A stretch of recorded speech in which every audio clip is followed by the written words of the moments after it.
E afinal de contas, o que é a margem de contribuição? Então a margem de contribuição é a diferença do preço de venda menos custo variável e despesa variável.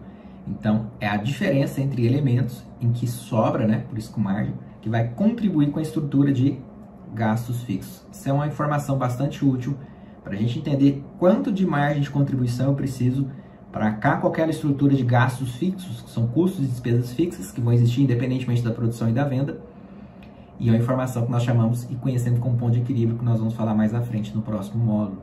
Então, é informação indispensável para gerenciar um negócio. Quanto que eu preciso ter de vendas para impactar ali no meu resultado, seja no resultado nulo, seja no resultado almejado, inclusive até para entender em qual momento do dia, do mês, naquele período, em que eu atingi o meu ponto de equilíbrio.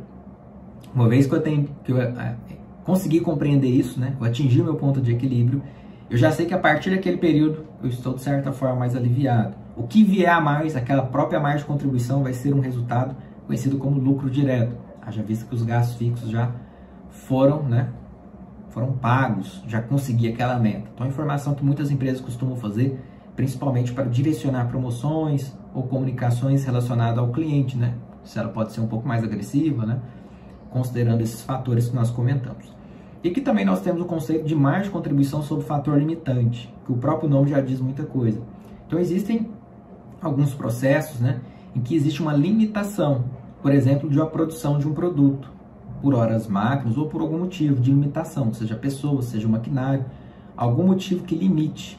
Então, se eu tiver uma limitação, o produto que eu vou decidir produzir, né, que eu vou decidir ofertar para o mercado, vai ser aquele produto que tiver uma maior margem de contribuição sobre esse fator limitante, que nós vamos fazer, inclusive, um exemplo prático para você entender isso sobre a perspectiva melhor, né, quando a gente mostra isso na prática. Tá? Então é interessante a gente questionar, será que esse produto que eu estou fazendo tem algum fator limitante? Se não tiver, ótimo, show de bola, né? Então eu posso fazer essa produção, claro que sempre entendendo como é o mercado, para verificar se eu for produzir, se eu vou vender também.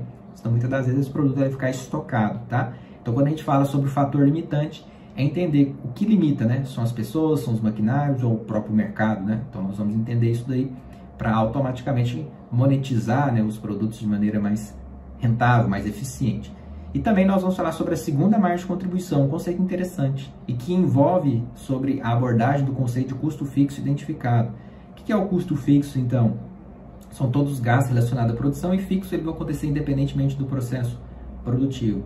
Identificado é quando a gente consegue identificar aquele gasto para uma linha de produção ou para um produto específico.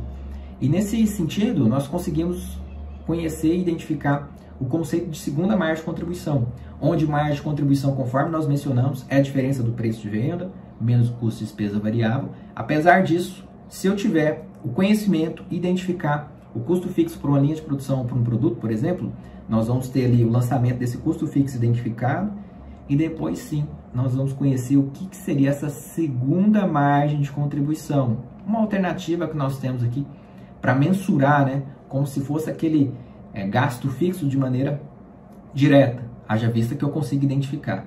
Na prática, a gente entende que isso é um grande desafio de ser feito, haja vista que existe uma necessidade de ter uma base de dados, um plano de contas, uma organização e também um processo para poder mensurar isso.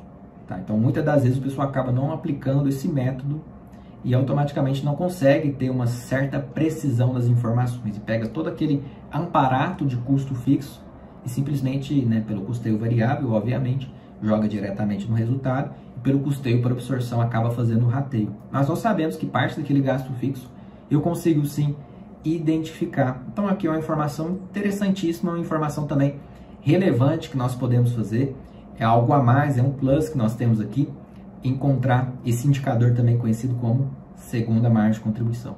Então na próxima aula, vai ser uma aula um pouco mais prática, onde nós vamos aplicar, no primeiro momento, essa margem de contribuição sobre o fator limitante, para você compreender a aplicação desse conceito, e depois o segundo momento, onde nós vamos aplicar o conceito e a expectativa, né, sobre a segunda margem de contribuição, nessa identificação dos custos fixos.